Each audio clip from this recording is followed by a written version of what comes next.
വിദ്യാർത്ഥികളെത്തി.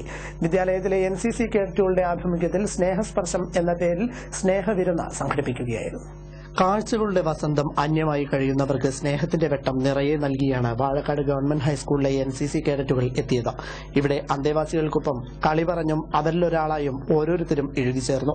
വിവിധ കലാപരിപാടികളും കുട്ടികൾ അവതരിപ്പിച്ചു. സ്നേഹത്തിൽ ചാലിച്ച വിഭവങ്ങളുമായി അന്ധ അഗതി മന്ദിരത്തിലെ അന്തേവാസികൾക്കൊപ്പം ഉച്ചയൂണും കഴിച്ച് മടങ്ങുമ്പോൾ അവർക്ക് ഓരോ പുതപ്പുകളും കുട്ടികൾ സമ്മാനമായി നൽകി.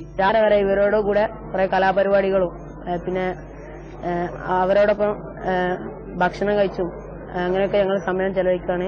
ഇവിടുത്തെ അന്തേവാസികൾക്ക് ഞങ്ങളുടെ ഭാഗമായിട്ട് ഞങ്ങളുടെ സമ്മാനമായി എല്ലാവർക്കും ഓരോ പത്ത് വീതം നൽകിയിരിക്കുന്നു.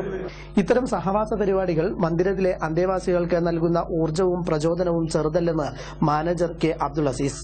ഈ യുഗത്തില് കുട്ടികളൊക്കെ വാട്സപ്പിലും ഫേസ്ബുക്കിലും ഒക്കെ ചെലവഴിച്ചുകൊണ്ടിരിക്കുമ്പോഴും മാനുഷിക മൂല്യങ്ങൾക്ക് പ്രാധാന്യം നൽകിക്കൊണ്ട് സമൂഹത്തിൽ അവശത അനുഭവിക്കുന്ന പാർശ്വവൽക്കരിക്കപ്പെട്ട ആളുകളുടെ കൂടെ ഒരു ദിവസം ചിലവഴിക്കുക എന്ന് പറയുന്നത് വലിയ ഒരു പ്രവർത്തനമായി, മഹത്തായ ഒരു പ്രവർത്തനമായി ഞങ്ങൾ കാണുന്നു. സ്നേഹസ്പർശം കൂട്ടായ്മ NCC 29 Kerala battalion commanding officer colonel Sreekumar ഉദ്ഘാടനം ചെയ്തു.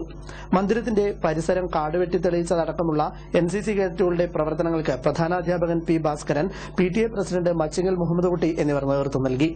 ACV news, Areekode.